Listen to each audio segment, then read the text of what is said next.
제가 한 절, 여러분들이 한 절, 마지막 절은 함께 읽겠습니다. 어리석은 자는 그의 마음에 이르기를 하나님이 없다 하도다. 그들은 부패하며 가증한 악을 행함이며 선을 행하는 자가 없도다.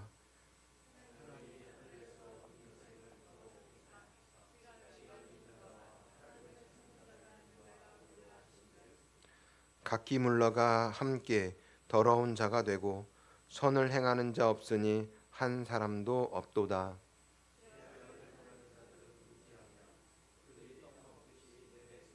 보면서 하나님을 부르지 아니하는도다. 그들이 두려움이 없는 곳에서 크게 두려워하였으니 너를 대항하여 진친 그들의 뼈를 하나님이 흩으심이라. 하나님이 그들을 버리셨으므로 내가 그들에게 수치를 당하게 하였도다. 함께 읽겠습니다. 시온에서 이스라엘을 구원하여 줄 자 누구인가? 하나님이 자기 백성의 포로된 것을 돌이키실 때에 야곱이 즐거워하며 이스라엘이 기뻐하리로다. 아멘.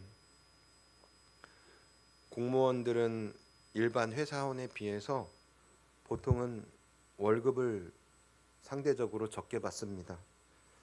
직장은 안정된 반면에 월급이 적기 때문에 공무원 되는 것을 선호하기도 하고 혹은 그것 때문에 꺼려하기도 합니다.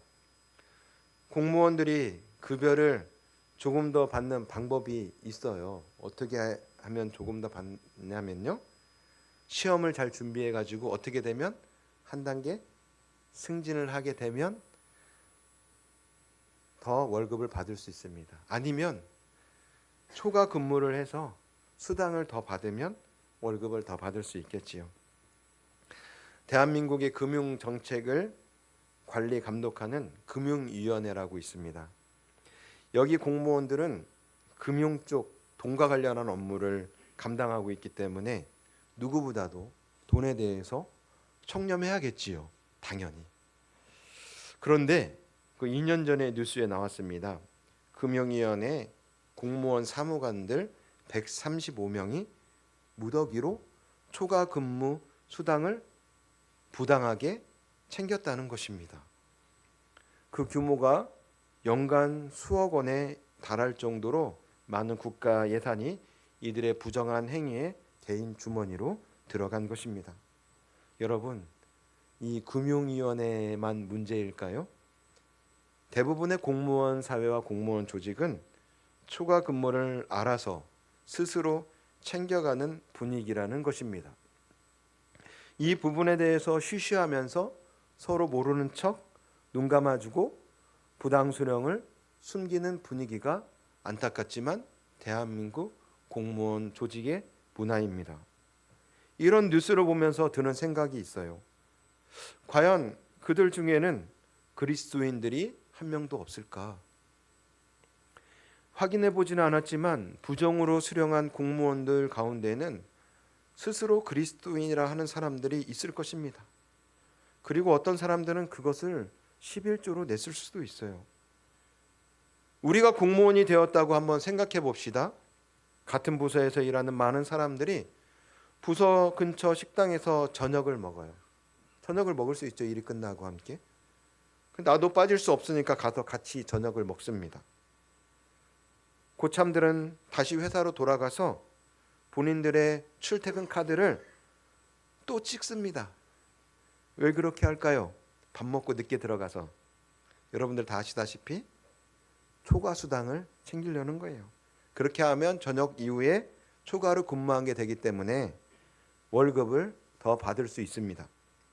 고참만 그러는 게 아니라 부서의 많은 사람들이 그렇게 저녁 식사를 하고 회사로 돌아가서 야근에 도장을 찍고 집에 돌아갑니다.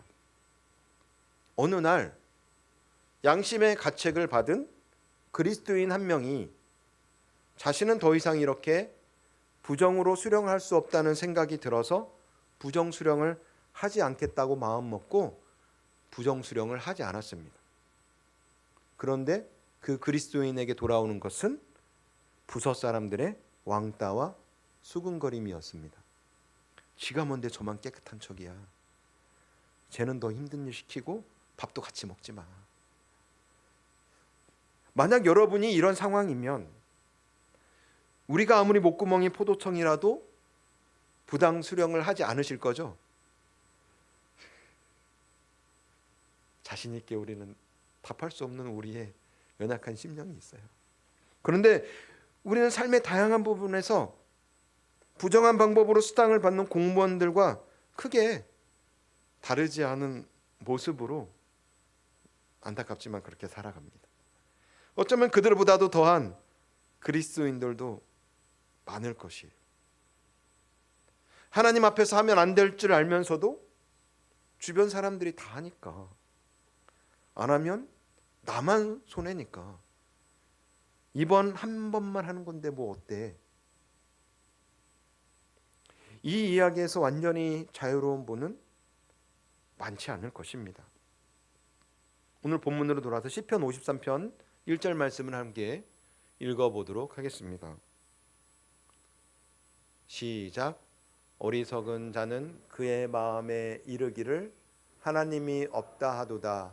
그들은 부패하며 가증한 악을 행하며 선을 행하는 자가 없도다. 우리 천천히 다시 한번 읽어볼게요. 중요한 말씀이니까. 시작. 어리석은 자는 그의 마음에 이르기를 하나님이 없다 하도다. 그들은 부패하며 가증한 악을 행하며 선을 행하는 자가 없도다. 어리석은 자는 히브리 말로 나발이라고 합니다. 여러분들이 생각하는 어리석은 사람은 어떤 종류의 사람들을 어리석은 사람이라고 합니까? 어떤 결정을 잘 못하고 우물쭈물하는 사람? 남들한테 쉽게 속는 사람? 좀 말이 좀 어눌한 사람? 성경이 말하는 어리석은 자는 전혀 다른 사람을 말합니다. 이 어리석은 자 나발은 지능이 낮은 사람을 일컫는 게 아닙니다. 판단력이 부족한 사람을 이야기하는 것도 아니에요. 오히려 그 반대입니다.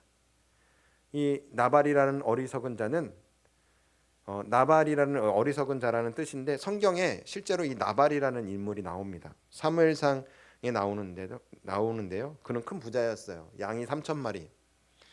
지금도 양이 3,000마리면 부자죠. 양 3,000마리 엄청 부자겠죠. 저희 처작은 아버지가 돼지를 1,000마리 정도 키웁니다. 그러면 많이 키우는 거죠. 그죠? 염소가 1,000마리나 되는 큰 부자였습니다. 사업 수완이 뛰어났어요. 계산이 빨랐죠. 세상 눈에는 나발이라는 사람은 매우 성공한 사람이었어요. 그런데 그 명석한 계산 어디에도 하나님이 없었어요. 하나님의 기름 부음을 받은 다윗이 어려울 때 도움을 청했는데 나발이 뭐라고 했냐면요. 다윗이 누구냐?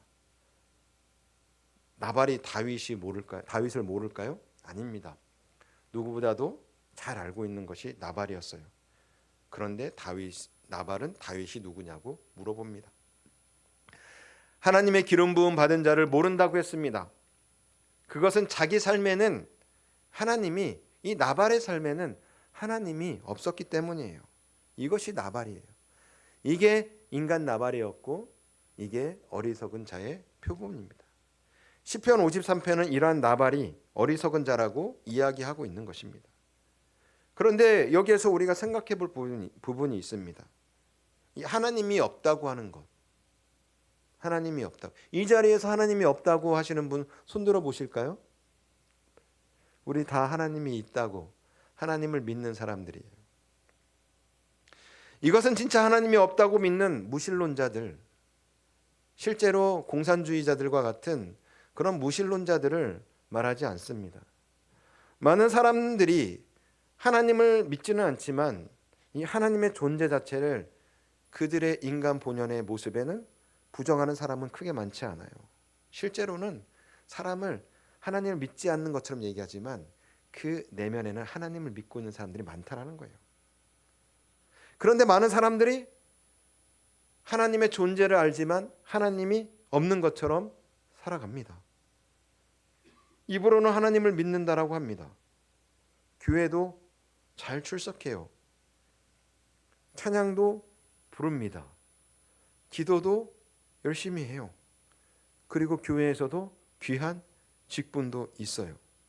그런데 삶을 들여다보면 하나님이 없습니다.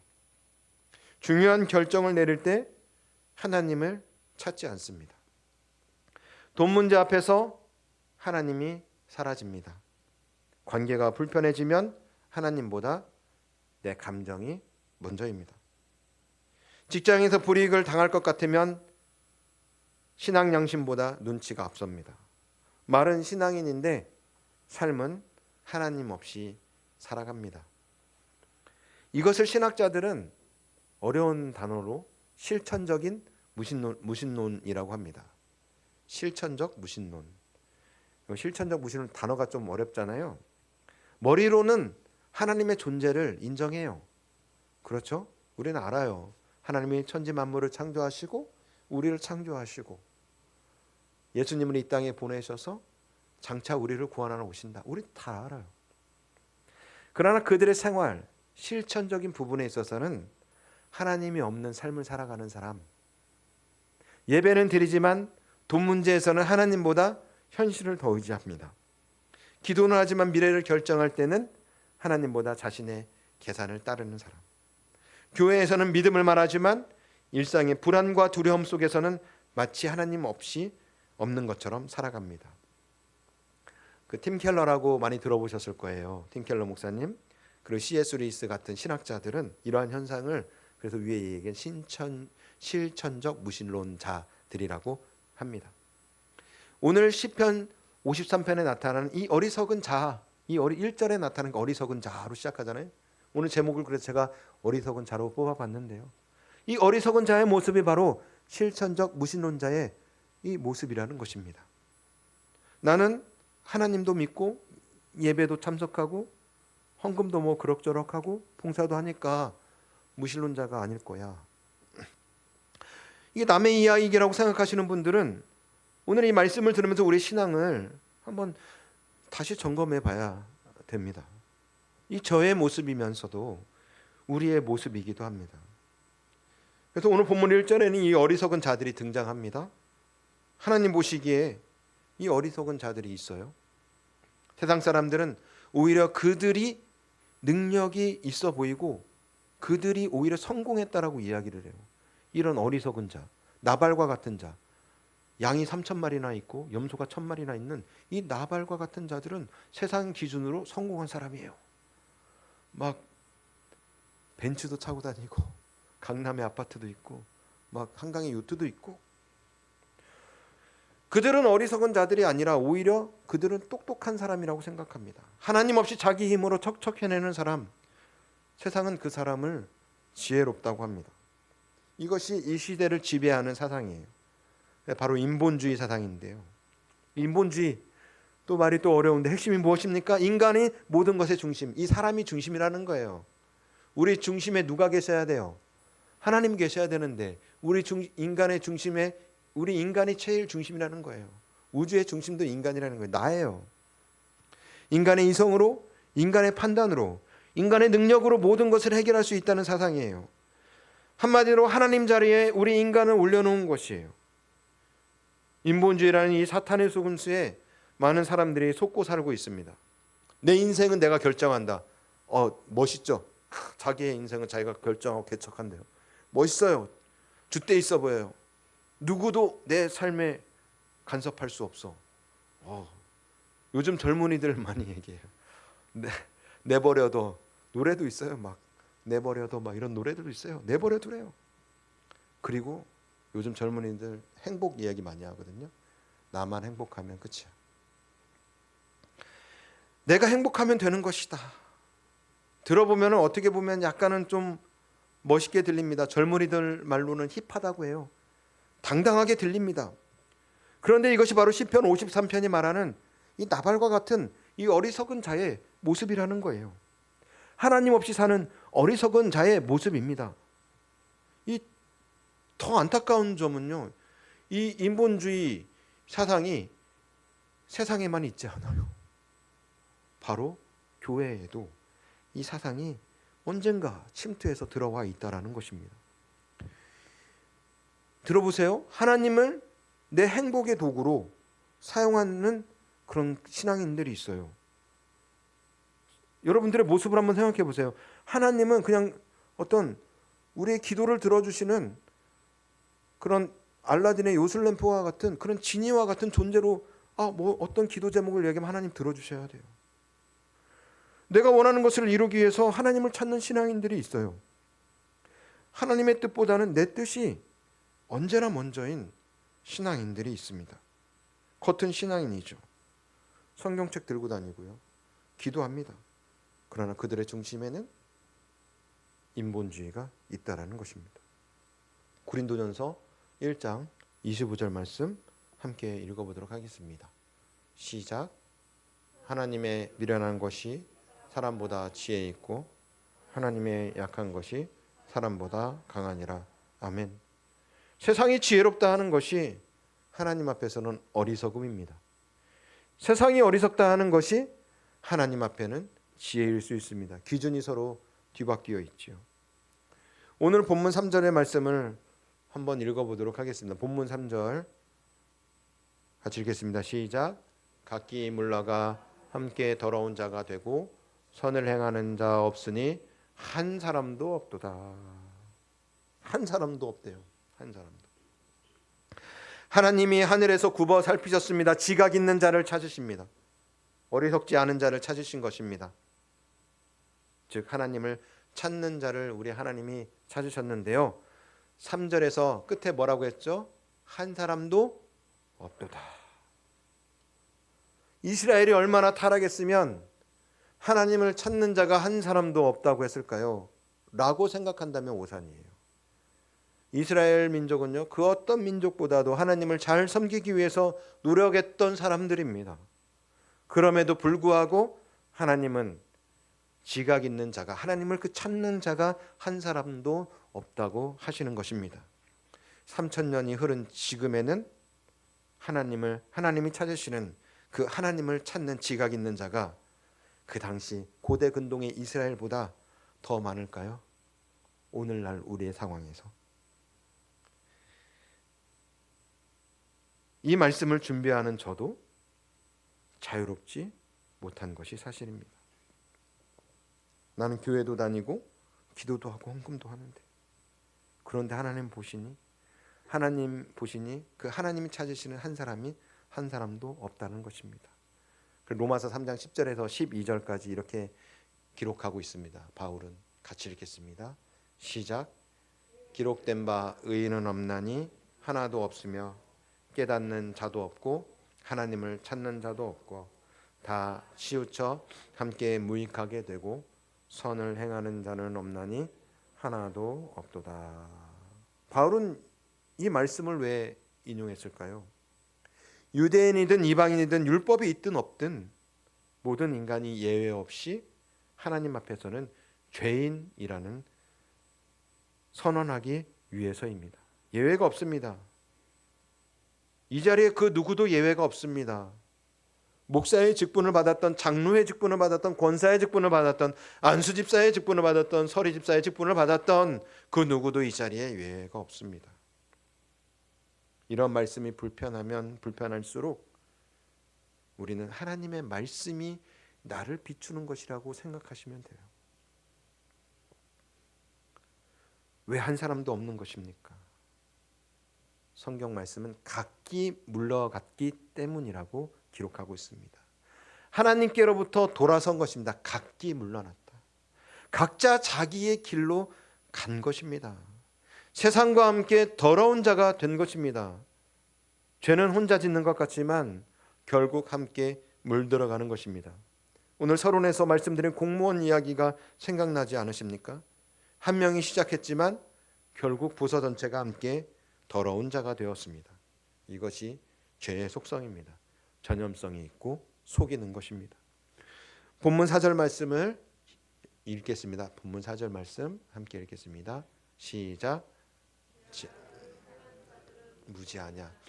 그들이 떡 먹듯이 내 백성을 먹으면서 하나님을 부르지 아니하는도다. 떡 먹듯이 내 백성을 먹는다. 매우 표현이 강렬하죠. 밥 먹는 것은 아무 죄책감이 없습니다. 당연한 일이죠. 매일 우리는 밥을 먹습니다. 그런데 하나님 없이 사는 자들이 다른 사람을 착취하는 것이 바로 그렇게 되었다라는 거예요. 죄책감이 없다는 거예요. 당연하게 여깁니다. 매일 반복하면서 그렇게 살아갑니다. 더 두려운 것은 하나님을 부르지 아니하는 것입니다. 양심의 소리를 듣지 않습니다. 하나님을 찾지 않습니다. 그냥 계속합니다. 이것이 습관이 된 우리 죄의 모습입니다. 처음에는요, 양심이 찔렸을 거예요. 그런데 반복하다 보면요, 그 찔림이 조금씩 무뎌집니다. 무뎌지다 보면 아예 느끼지도 못하게 됩니다. 공무원 수당 이야기를 처음에 말씀드렸을 때 누군가는 불편했을 것입니다. 아, 그런 공무원들이 있대? 그런데요, 부서 전체가 하다 보니까 어느새 그냥 당연한 일이 돼요. 떡 먹듯이 매일매일 그들이 밥을 먹듯이 하게 되는 것이었습니다. 우리들의 삶은 어떻습니까? 하나님 앞에서 하면 안 되는 일인데 너무 익숙해져서 죄책감조차 느끼지 못하는 것이 있지는 않습니까? 너무 오래 반복해서 이미 떡 먹듯이 되어버린 어떤 것이 있지는 않습니까? 그것이 무엇인지 저는 알지 모릅니다. 그러나 여러분은 자신의 삶을 알고 계십니다. 그리고 우리 안에 계신 성령 하나님께서 그 죄의 모습들을 하나씩 말씀을 듣는 중에, 하나님 앞에 예배를 드리는 중에, 우리가 하나님 앞에 기도를 하는 중에 성령 하나님께서 그 죄의 문제들을 하나씩 떠오르게 하십니다. 본문 5절 말씀을 연결해서 읽겠습니다. 본문 5절 말씀입니다. 시작. 그들이 두려움이 없는 곳에서 크게 두려워하였으니 너를 대항하여 진친 그들의 뼈를 하나님이 흩으심이라. 하나님이 그들을 버리셨으므로 내가 그들에게 수치를 당하게 하였도다. 이 구절에는 조금 반전이 들어가 있어요. 두려움이 없는 곳에서 두려워하였다. 두려움이 없는 곳에서는 두려움이 없는 거죠. 그렇죠? 그런데 두려움이 없는 곳에서 두려워하였다. 무엇일까요? 시적 표현으로서 좀 더 뜻을 강조하기 위한 문장이라 생각하시면 됩니다. 하나님이 없는 사람들은 죄에 대해서 담대하고 거침이 없습니다. 두려움이 없어 보여요. 죄를 짓는 부분에 대해서. 또한 자신의 인생도 하나님을 굳이 찾지 않아도 세상에서 누릴 것들을 잘 찾아서 누립니다. 두려움이 없는 곳이에요. 그 사람들의 삶의 자리가. 양심을 무시해도 아무 일이 일어나지 않아요. 부정한 방법을 써도 그들의 삶은 탄탄대로를 살아가요. 그러니 그들의 삶의 자리는 두려움이 없는 자리죠. 맞아요. 두려움이 없는 자리. 그런데 말씀은 이렇게 선언해요. 두려움이 없는 곳에서 크게 두려워하게 된다고. 그들이 두려움이 없는 곳에서 크게 두려워하였으니 이게 무슨 말인가?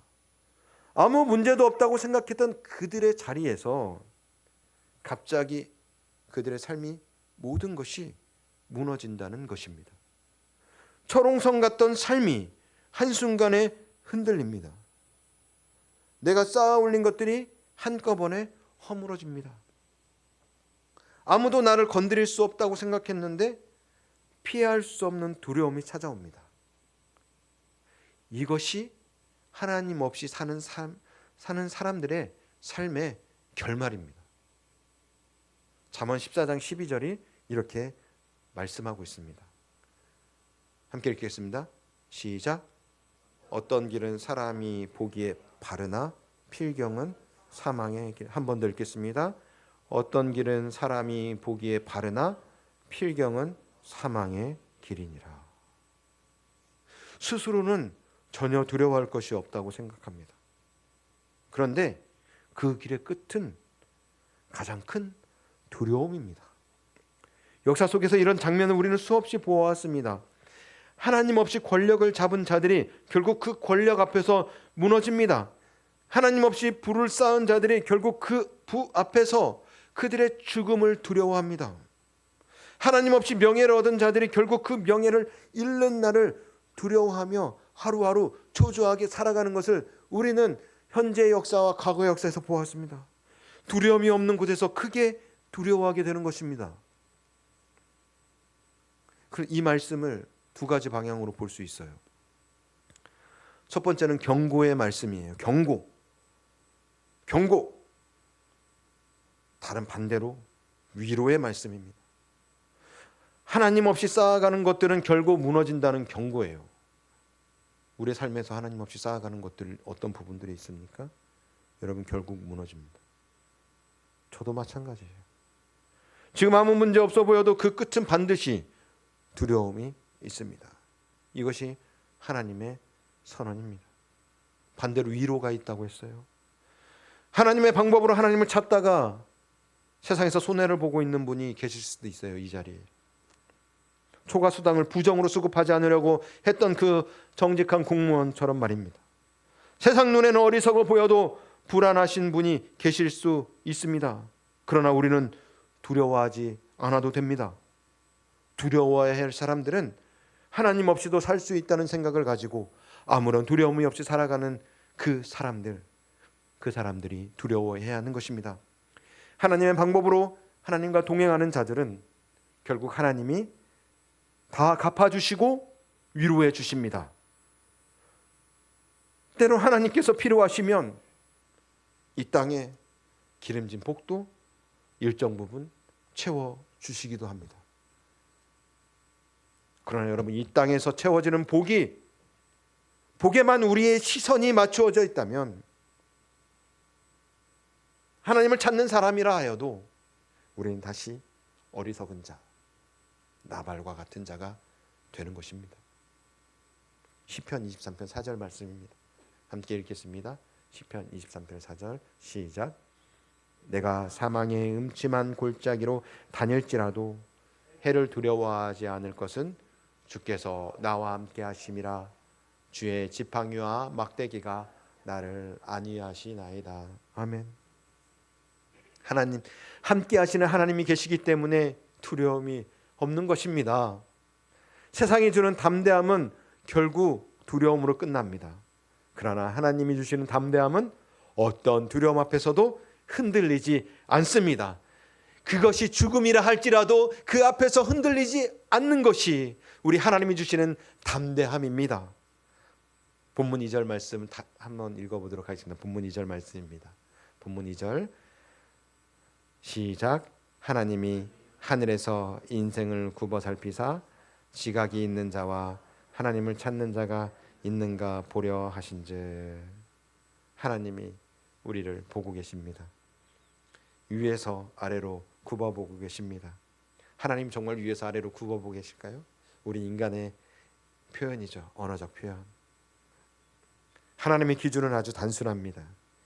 우리에게 직분이 있느냐가 아닙니다. 성경 지식이 많으냐가 아닙니다. 교회를 오래 다녔느냐가 아닙니다. 단 하나입니다. 나를 찾느냐, 하나님을 찾느냐입니다. 결정의 순간에 하나님을 찾고 있느냐, 아무도 보지 않는 그 자리에서 하나님을 찾고 있느냐, 이것이 하나님이 보는 단 하나의 기준입니다. 그런데 여기서 우리가 놓치기 쉬운 것이 있습니다. 하늘에서 인생을 내려다보시는 하나님의 이 시선은 심판의 시선만이 아니라는 것입니다. 분별의 시선이기도 합니다. 하나님은 세상이 어리석다고 하는 사람을 다르게 보실 수 있습니다. 약삭 빠르지 않아서 손해를 봅니다. 우둔해 보여요. 세상 기준으로는 뒤처져 보입니다. 부정한 방법을 거부하다 보니 늘 손해보는 것 같아요. 우리 중에 그런 사람들이 있죠. 그런데 그 사람이 진정으로 하나님을 알고 하나님과 동행하는 사람일 수 있다는 거예요. 그러므로 우리는 함부로 타인을 마음대로 평가해서는 안 됩니다. 세상이 성공했다고 하는 사람이 하나님 보시기에 어리석은 자일 수 있어요. 세상이 어리석다고 하는 사람이 하나님 보시기에 가장 지혜로운 자일 수 있습니다. 사무엘상 16장 7절 말씀 띄워주십시오. 같이 읽겠습니다. 시작. 내가 보는 것은 사람과 같이 아니하니 사람은 외모를 보거니와 나 여호와는 중심을 보느니라. 하나님은 중심을 보십니다. 겉을 보지 않으십니다. 그렇다면 우리는 어떻습니까? 지금 내 삶의 중심에, 여러분들 삶의 중심에 하나님이 계십니까? 아니면 세상의 기준이 오늘도 자리 잡고 있었습니까? 하나님이 우리의 중심을 보신다는 것은 이 단순한 위로의 말씀이 아닙니다. 이 위로를 넘어서 해방에 대한 선언입니다. 해방. 하나님의 시선이 나를 붙들고 있다는 것을 안다면 우리는 세상의 가치 기준에서 자유로울 수 있습니다. 생각해 봅시다. 어떤 부분이냐? 왜 우리가 세상의 기준에 묶여서 살아갑니까? 세상의 기준 무엇입니까? 첫 번째로 가장 중요한 거 세상 사람들이 돈이죠. 왜 돈이 없으면 우리는 불안합니까? 우리는 그곳에서부터 자유로울 수 있습니다. 왜 사람들이 나를 어떻게 보느냐가 그렇게 중요합니까? 사람들의 평판이 왜 중요한 것이에요? 왜 외모 때문에, 자신의 식백 때문에, 직업 때문에 주눅이 듭니까? 결국 사람들의 시선 때문입니다. 세상의 평가 때문입니다. 그런데 우리가 하나님의 시선 안에 있다면 이야기가 달라지는 것입니다. 돈이 많아야 인정받는 것이 아닙니다. 하나님이 이미 우리를 보고 계십니다. 외모가 빼어나야 가치 있는 것이 아닙니다. 하나님이 이미 그 사람의 내면의 중심을 보고 계십니다. 명예가 있어야 존재가 증명되는 것이 아닙니다. 하나님은 이미 그를 보고 있습니다. 하나님의 시선이 이미 나를 붙들고 있기 때문에 이 세상의 가치 기준에서 우리는 자유로울 수 있다는 거예요. 언제요? 우리가 하나님을 찾을 때입니다. 갈라디아서 1장 10절 말씀 함께 읽겠습니다. 시작. 이제 내가 사람들에게 좋게 하랴, 하나님께 좋게 하랴, 사람들에게 기쁨을 구하랴.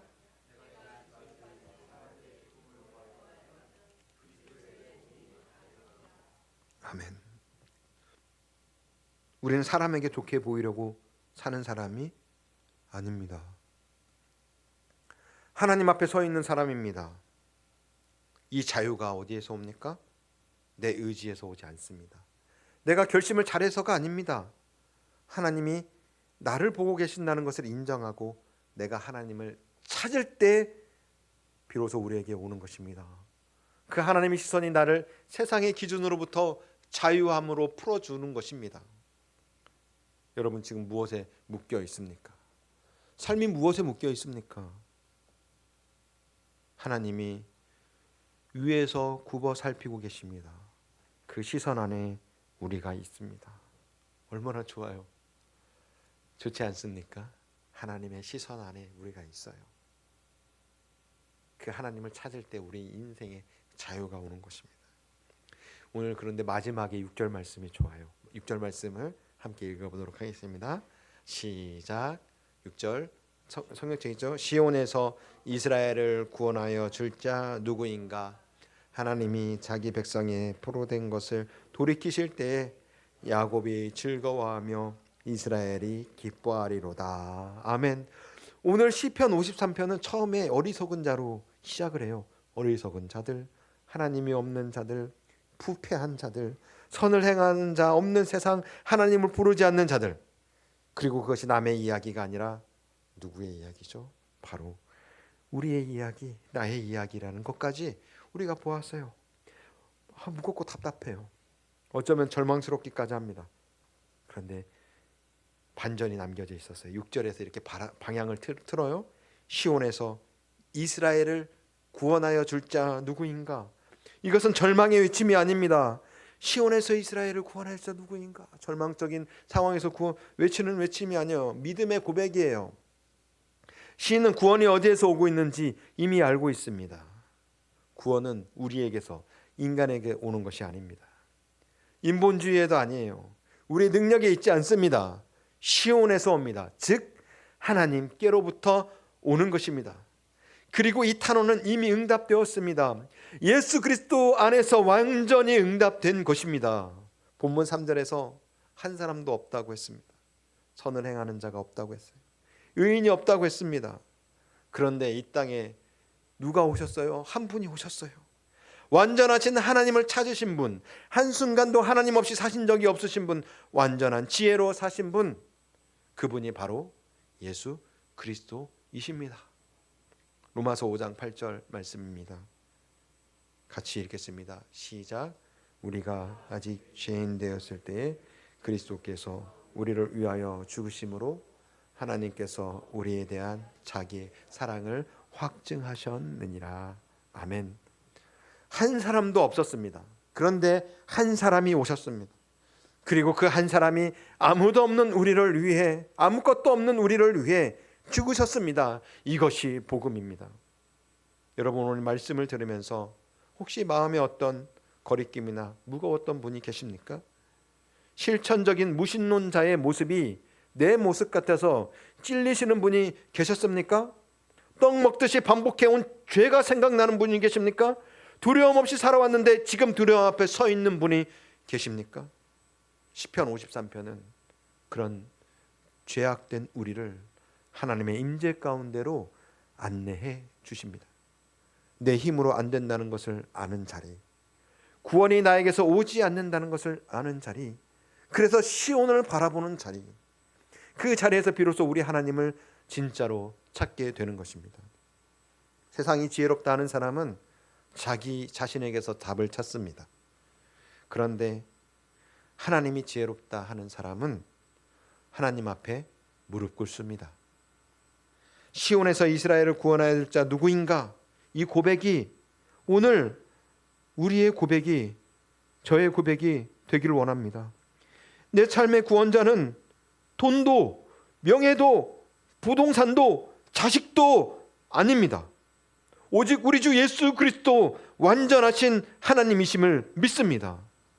그 하나님께서 오늘 다시 무릎을 꿇는 것, 그 하나님 앞에 우리가 다시 무릎을 꿇는 것, 그것이 우리 진짜 지혜이며 그것이 바로 우리에게 회복이 되는 것입니다.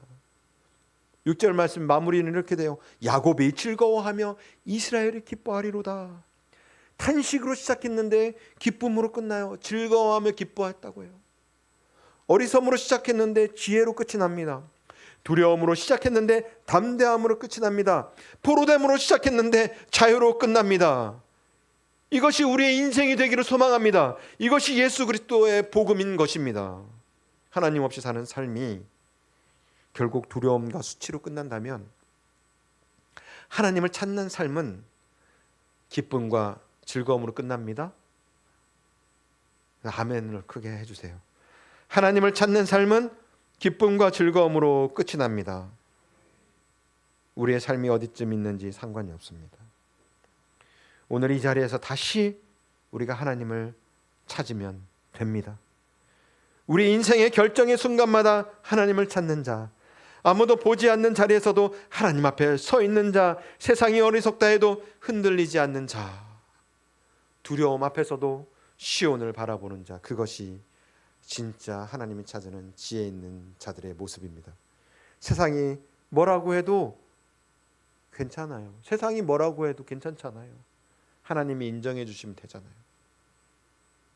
하나님이 위에서 우리를 굽어 살피고 계십니다. 그 하나님의 시선 안에서 오늘을 자유케 되시는 그런 자유로운 신앙으로 나아가는 우리 모든 성도님들이 되시길 주님의 이름으로 축복합니다. 함께 기도하겠습니다.